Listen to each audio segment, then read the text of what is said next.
నమస్తే శ్రీ మాత్రే నమః శ్రీ గురుభ్యో నమః.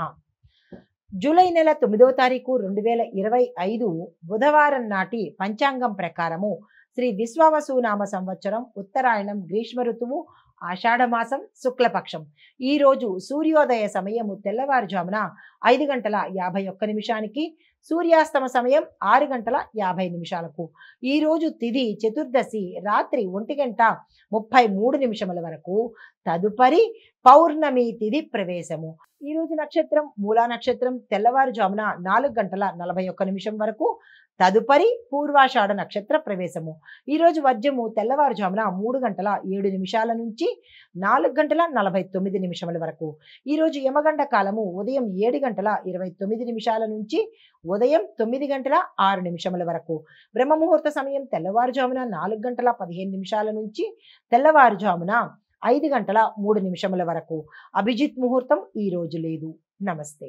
జూలై నెల 9వ తారీఖు 2025 నాటి పంచాంగం ప్రకారము ఈ రోజు మేషాది ద్వాదశ రాశుల వారికి ఎలాంటి గ్రహాలు సంచారం చేస్తున్నాయి, ఏ స్థానంలో చేస్తున్నాయి, వాటి యొక్క ఫలితాలు ఈ 12 రాశుల మీద ఎలాంటి ప్రభావాన్ని చూపిస్తోంది అనే అంశంలో ముందుగా మేషరాశి.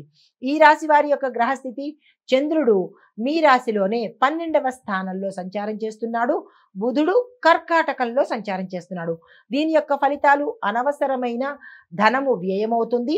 మానసిక ఒత్తిడి, నిద్రలేనితనము, అనారోగ్య సూచనలు ఎక్కువగా కనబడుతున్నాయి. మీకు చెప్పదగిన పరిహారము ఓం నమః శివాయ అనే మంత్రాన్ని యథాశక్తి పఠించుకున్నట్టయితే సానుకూలమైన ఫలితాలు పొందుతారు. నమస్తే. తదుపరి రాశి వృషభ రాశి. ఈ రాశి వారి యొక్క గ్రహస్థితి చంద్రుడు 11వ స్థానంలోను, శుక్రుడు లగ్నంలోను సంచారం చేస్తున్నారు. ఈ సంచార ఫలితాలు శుభవార్తలు వింటారు.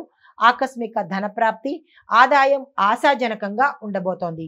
అయితే మీకు చెప్పదగిన పరిహారము ఈరోజు లక్ష్మీ అమ్మవారి పూజను చేసుకోవడంతో పాటుగా తెల్లని పువ్వులను అమ్మవారికి సమర్పించినట్టయితే ధనపరమైన ఇబ్బందుల నుంచి సానుకూలమైన ఫలితాలు పొందుతారు. నమస్తే. తదుపరి రాశి మిథున రాశి. ఈ రాశి వారి యొక్క గ్రహస్థితి చంద్రుడు 10వ స్థానంలోను, బుధుడు 2వ స్థానంలోను సంచారం చేస్తున్నారు. ఈ సంచార ఫలితాలు ఉద్యోగంలో అభివృద్ధి కనబడుతోంది. పదవుల్లో లాభాలు వస్తాయి. శ్రమకు తగిన ఫలితము, వ్యాపారంలో లాభాలు వచ్చే అవకాశం కనబడుతోంది. పరిహారంగా గణపతి పూజ చేసుకుంటూ దీంతో పాటు ఆకుపచ్చ వస్త్రాలను దానంగా ఇచ్చుకున్నట్టయితే విశేషమైన ఫలితాలు పొందవచ్చు. నమస్తే.